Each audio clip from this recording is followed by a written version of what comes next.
National high وے authority کی جانب سے بیڈنگ، ای بلنگ اور جی آئی ایس میپنگ کے نظام کی افتتاحی تقریب آپ الرحیم ایاک نعبد و ایاک نستعین۔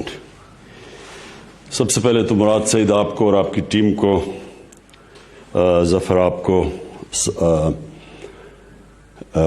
ڈی جی صاحب آپ کو، کہ NHA کے اندر جو یہ آپ نے امپرومنٹس کی ہیں، میں آپ سب کو خراج تحسین پیش کرتا ہوں۔ جب لوگ کہتے ہیں کہ کدھر ہے نیا پاکستان، تو یہ ہے نیا پاکستان، مطلب کہ ایک ملک ماڈرنٹی کی طرف جا رہا ہے، ڈیجیٹائزیشن کی طرف، جو دنیا جس طرف جا رہی ہے، اور فیوچر یہ آپ ڈیجیٹائزیشن کا ہے۔ لیکن اس سے زیادہ جو امپورٹنٹ چیز ہے وہ یہ کہ اس کے اندر ایک ٹرانسپیرنسی، یہ ای بلنگ، ای بڈنگ، اور پھر وہ جو جی آئی ایس میپنگ، اس سے یہ ہوگا کہ اس سے تو آخر میں جی آئی ایس میپنگ سے تو آپ مانیٹر کر سکیں گے۔ پہلے تو فزیکل جا کے انسپیکشنز ہوتی تھیں، انگریز کے زمانے میں تو گھوڑوں پہ جاتا تھا۔ تو اب یہ ایک ماڈرن ٹیکنالوجی کا زبردست فائدہ یہ ہوگا کہ آپ بالکل مانیٹر بھی کر سکیں گے۔ لیکن یہ جو آپ کی ای بلنگ، ای بڈنگ، یہ بھی بہت امپورٹنٹ ہے، کیونکہ یہ دونوں ایریاز ایسے ہیں جس میں بہت زیادہ کرپشن ہوتی تھی۔ کرپشن اس طرح کہ ایک تو بڈنگ کے اندر پہلے سے جس طرح کانٹریکٹس دیے جاتے تھے، وہ ایک بڑا ایک سیٹ سسٹم بن چکا تھا کرپشن کا، اور پھر جو نقصان ہوتا تھا وہ تو صرف ملک کو نقصان ہوتا تھا کہ جو پیسہ لگنا ہوتا تھا مثلا ایک سڑک کے اوپر، اس کا ایک حصہ چلا جاتا تھا لوگوں کی جیبوں میں۔ سڑک بھی سب سٹینڈرڈ بنتی تھی، اس کا لوگوں کو نقصان پھر سے بنانی پڑتی تھی، یعنی ہر طرح قوم کو نقصان ہوتا تھا۔ اور یہ جب آپ جتنی ٹرانسپیرنسی ٹینڈر دینے میں اور بڈنگ میں لے کے آئیں گے، اتنی کم گنجائش ہو جائے گی کرپشن کی۔ اور یہ جو آپ نے ای بلنگ کا کہا، اس کا بھی جتنا آپ آٹومیشن اور ٹیکنالوجی لے کے آئیں گے، اس میں بھی جتنی ہیومن انٹریکشن کم کرتے رہیں گے، اس میں بھی یہ جو انفارچونیٹلی جو ہمارا رشوت دینے کا پورا سسٹم بن گیا ہے، ایک جڑیں اندر تک چلی گئی ہیں، ایک سسٹم کے اندر ایک آلموسٹ ایکسیپٹیبلٹی ہو گئی ہے۔ لوگ سمجھتے ہیں کہ بس یہ پاکستان ایسا ہی رہے گا، تو اس کو یہ چیز ڈیفیٹ کرے گی۔ میں آپ کو مثال دوں، ہم آج سے 20 سال پہلے شوکت خانم کے اندر کینسر ہاسپٹل میں ہم نے سارا فیصلہ کیا کہ پیپر لیس ہوگا سب کچھ۔ ہم نے فیصلہ کیا کہ کوئی پرچیاں نہیں چلیں گی وہاں، صرف اور صرف ہر چیز آن لائن آ جائے گی، دوائیں سب کچھ آن لائن دی جائیں گی۔ ہم نے soft where in house develop کیا شوکت خانم میں، اور اس سے ایک دم کسی قسم کی کرپشن جو تھی وہ ختم ہو گئی۔ یعنی جو بھی کوئی سمجھتا تھا کہ دوائیوں کے اوپر پیسہ، امپاسبل ہو گیا، لوگوں کے لیے ناممکن ہو گیا کہ کہیں کسی چیز پہ پیسہ بنائے۔ اور ادھر سے یہ 20 سال پہلے وہاں کیا، اور میں 20 سال پہلے دنیا میں یہ سسٹمز آ چکے تھے، لیکن مجھے افسوس ہے کہ آج ایک 2021 کے اندر ہم یہ چیزیں ابھی بھی ہم پاکستان میں نہیں کر سکے۔ اور اس میں بہت بڑی ریزسٹنس ایک سٹیٹس کو سے آتی ہے۔ سٹیٹس کو کا مطلب کہ وہ لوگ جو ایک پرانے نظام سے ناجائز فائدہ اٹھا رہے ہیں، وہ چینج نہیں آنے دیتے۔ تبدیلی کیا ہوتی ہے؟ تبدیلی وہ ہوتی ہے سٹیٹس کو چینج کرنا۔ تو تبدیلی کیوں نہیں لوگ لا سکتے؟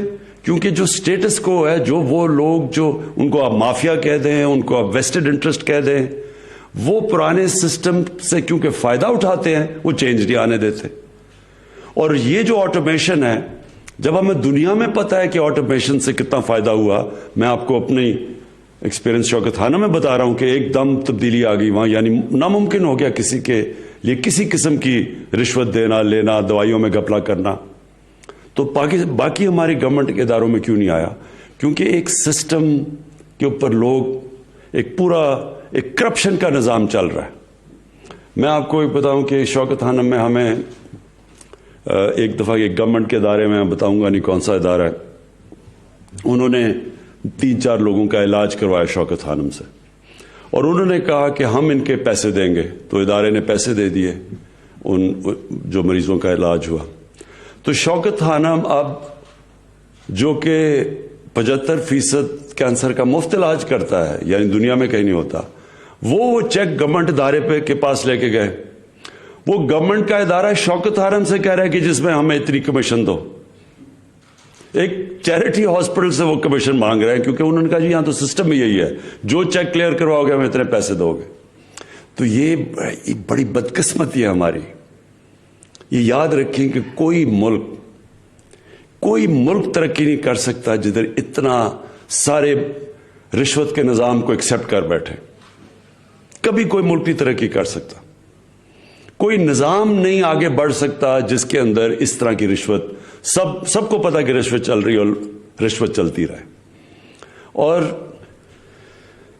جو اللہ نے قرآن میں کہا ہوا ہے کہ میں کبھی کسی قوم کی حالت نہیں بدلتا جب تک وہ قوم خود اپنی حالت بدلنے کی کوشش نہ کرے. ہم جب تبدیلی لانے کی کوشش کرتے ہیں تو عمران خان آ کے سوئچ آن کر کے تو تبدیلی نہیں لے کے آئے گا. قوم کا ذہن بدلتا ہے. اللہ نے کہا ہوا ہے کہ میں نہیں تمہیں تبدیل کروں گا جب تک تم خود فیصلہ نہیں کرو گے کہ ہم اس طرح کی زندگی نہیں گزارنا چاہتے، ہم اپنی زندگی بہتر کرنا چاہتے ہیں. ہم بھی دنیا کے اندر ایک چھاتی نکال کے پھرنا چاہتے ہیں کہ ہم پاکستانی ہیں. ہر پاسپورٹ کی دنیا میں ہم عزت چاہتے ہیں. تو ایسے تو نہیں عزت آتی. عزت ایک خوددار قوم کو ملتی ہے، سچی قوم کی عزت ہوتی ہے. جب ملیشیا اور انڈونیشیا میں جب لوگوں نے اسلام قبول کیا تو وہاں کوئی مسلمان فوج تو نہیں گئی تھی. مسلمانوں نے فتح تو نہیں کیا تھا انڈونیشیا اور ملیشیا. جو مسلمان تاجروں کا کیریکٹر دیکھا لوگوں نے اتنے متاثر ہوئے کہ اس سے وہ لوگ مسلمان ہو گئے. سچے لوگ تھے، کیریکٹر والے لوگ تھے. کوئی بددیانتداری نہیں کرتے تھے اپنے لوگوں سے. لوگ ریسپیکٹ کرتے تھے، ان کی امانت دار لوگ تھے. اس لیے لوگ ان کو متاثر ہو کے ان کی طرف آئے. تو ہم پاکستان میں ریئلائز نہیں کرتے کہ اللہ نے اس زمین کو کیا کیا نعمتیں بخشی ہیں. اور یہ میں جب بڑا ہو رہا تھا تو یہ پاکستانیوں کی دنیا میں عزت تھی. تیزی سے اوپر جا رہا تھا ملک. یہ جب ہمارا صدر گیا امریکہ تو امریکہ کا صدر اس کو ایئرپورٹ لینے آیا. جب وہ گیا برطانیہ تو کوئین نے جس طرح اس کو ریسیو کیا، رسپیکٹ تھی ایک دنیا میں. کیونکہ قوم تب ایک لوگ اس طرح جو ایک قوم کو جو آہستہ آہستہ ہمارے سسٹمز گئے، ہم نے سچائی سے دور ہوئے، رشوت ایکسپٹ کرنی شروع کر دی، لیڈرز نے کرپشن شروع کر دی. ابھی یہ کیا، یہ جب یہ ایک براڈ شیٹ ایک چیز سب کے سامنے آئی ہے کہ اس نے پاکستان گورنمنٹ نے ایک فرم کو کہا کہ جی ہمیں ہمارے ملک کے سربراہوں کو جو چوری کیا تھا پیسہ اس کے لیے انویسٹیگیٹ کرے. انگلینڈ کی فرم تھی. تو وہ جو انٹرویو دے رہا ہے وہ کیا کہہ رہا ہے کہ کس طرح پاکستان سے پیسہ چوری کر کے باہر جا رہا تھا. اور کون کر رہے تھے؟ پاکستان کے وزیر اعظم، پاکستان کے وزیر، وہ چوری کرنے پہ لگے ہوئے تھے پیسہ. تو جب ملک کا سربراہ چوری کرے، وزیر کرے، تو وہ تو نیچے تک سارا سسٹم کرپٹ ہو جاتا ہے. تو پھر تو NHA کے اندر ہم نہیں کہہ سکتے کہ جناب آپ چیف انجینئر نہ پیسہ بنائے اور فلانا نہ کانٹریکٹر نہ پیسہ بنائے. تو سارا سسٹم جو سب سے بڑا ظلم کرپشن کرتی ہے ایک ملک سے کہ کرپشن کو ایکسیپٹیبل کر دیتی ہے. آپ برائی کو برائی نہیں سمجھتے کہ کوئی غلط چیز نہیں ہو رہی. اور اس سے کیا ہوتا ہے؟ کرپشن سے سب سے بڑی چیز کیا ہوتی ہے؟ لوگ بڑے امیر ہو جاتے ہیں. وہ براڈ شیٹ والے نے کہا کہ یہ جو میں تھوڑی چیزیں دیکھ رہا تھا کہ ایک پاکستانی نے، اور وہ بھی بتا نہیں رہا کہ ہمارا پاکستانی سیاستدان نے، سعودی عربیہ سے لندن کے بینک میں $1 ارب بھیجا. $1 ارب ایک آدمی نے بھیجا. تو لوگ تو بہت امیر ہیں یہاں کے ہمارے، لیکن ملک غریب ہے، مقروض ہے. ملک قرضے پہ گزارا کر رہا ہے، لیکن لوگ ایسے ہیں جو لندن کے سب سے مہنگی جگہوں کے اوپر بڑے بڑے محلوں میں رہ رہے ہیں.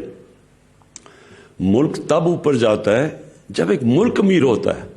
آج ہم مغرب کے لوگوں کو دیکھ لیں، مغرب کے حکمرانوں کو، ان کے پاس دیکھ لیں کتنا پیسہ ہے، ان کا رہن سہن دیکھ لیں، اور ایک مقروض ملک کے جو بھی یہاں جنہوں نے حکومت کی ان کا رہن سہن دیکھ لیں اور ان کے پاس پیسہ دیکھ لیں, آپ کو لگے گا کہ یہاں دودھ کی نہریں بہہ رہی ہیں, اور لگے گا وہ غریب ملک ہے. جب آپ ان کے پرائم منسٹرز کو پرانوں کو دیکھیں گے, ان کو جب ان کا رہن سہن دیکھیں گے, وہ ان کے جب یونائٹڈ نیشنز میں جب گئے ان کے جاتے ہیں پرائم منسٹرز یا head of states U N کے اندر, تو وہ کتنا پیسہ خرچ کرتے ہیں, اور جو ہمارے یہاں سے ایک مقروض ملک میں جا کے کس طرح وہاں رہتے تھے, کس طرح پینٹ ہاؤس اور ہوٹل کے اوپر پوری جو سب سے مہنگے ہوٹلوں میں جا کے رہتے تھے. یہ ہے ہمارا مسئلہ.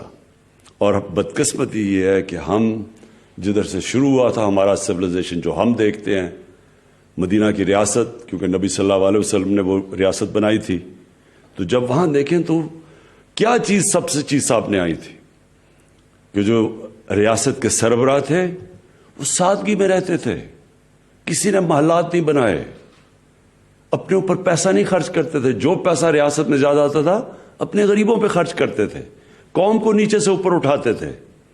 فلائی ریاست بنائی انہوں نے. اور اس کے الٹا یہ دیکھیں کہ ہم نے یہ جو ملک کتنا ایک بڑی خواب تھی پاکستان کہ ہم نے بنانا تھا وہی مثالی اسلامی فلائی ریاست, اور ہمارے پاس ہم کس طرف نکل گئے. اور اس کا نتیجہ سامنے ہے کہ جب تک ایک قوم واپس اس نظریے پہ نہیں جاتی جس کے لیے بنی تھی, اللہ کی برکت نہیں آنے لگی. تو میں مراد آپ کو اس لیے مبارک دیتا ہوں کہ یہ جو آپ نے قدم اٹھایا. دیکھیں آپ NHA میں جب شروع ہو جائے گا, سب سے زیادہ پیسہ تو سڑکوں پہ بنتا ہے, سب سے زیادہ کمیشنز تو سڑکوں کے اوپر بنتی ہے.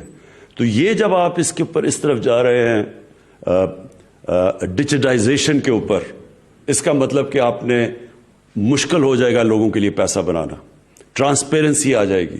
اور یہ جب سب سے زیادہ ادارہ جدھر پیسہ بنتا تھا, جب ادھر سے چینج آئے گا تو انشاءاللہ باقی بھی. اب ہم جو اگلا ادارہ ہے FBR, سب سے بڑا چینج آئے گا جب FBR پوری طرح ڈیجیٹائز ہو جائے. اور وہ بھی تھوڑی سی بڑی ریزسٹنس آئی شروع میں, لیکن مجھے ابھی تک انہوں نے ڈیٹ دی ہوئی ہے, میں نے ان کو ٹائم دیا ہوا ہے کہ گرمیوں تک, جولائی تک FBR کے اندر مجھے ٹوٹل ڈیجیٹائزیشن چاہیے.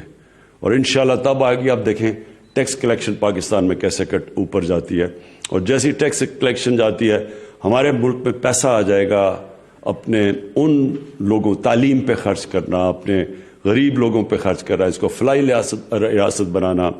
ہمارا جو سب سے بڑا مسئلہ ہے کہ اپنی ہیومن ڈیولپمنٹ کرنا, انسانوں پہ پیسہ خرچ کرنا. قوم تو تب امیر ہوتی ہے جب اس کے انسان امیر ہوتے ہیں, اور جو ایک قوم کی پہچان تب ہوتی ہے کہ وہ کیسے اپنے سب سے غریب طبقے کو کیسے رکھتی ہے, کمزور لوگوں کو کیسے رکھتی ہے. امیر لوگ نہیں کیسے رہتے, اس کے جو کمزور طبقہ کیسے رہتا ہے. اور انشاءاللہ جیسے جیسے ہمارے پاس ریونیو بڑھتا رہے گا, FBR کے اندر ریفارمز آتی رہیں گی. کرپشن جب آپ کو مثلا آپ سڑکوں کے اوپر جب ختم ہوگی تو ہمارے پاس جو مراد نے اصل بات کی کہ ہمارے پاس اور زیادہ پیسہ آ جائے گا خرچ کرنے کا. انفراسٹرکچر کے اوپر ہم اس کو اور بہتر کرتے جائیں گے. انفراسٹرکچر جیسے ہی بہتر ہوتا جائے گا ملک میں زیادہ انویسٹمنٹ آنی شروع ہو جائے گی. تو یہ آج بہت بڑا قدم آپ نے اٹھایا ہے. میں انشاءاللہ اس کی وجہ سے ہم اور منسٹریز کے اوپر بھی پریشر ڈلوا لیں گے کہ ای گورننس کے اوپر سب منسٹریز جائیں. اور ان کو بھی ہم نے ٹائم سکیل دیا ہوا گرمیوں کا کہ اگلے 6 مہینے تک ہم ایکسپیکٹ کرتے ہیں کہ پاکستان کی جو منسٹریز ہیں سب ای گورننس کے اوپر آ جائیں گے. شکریہ.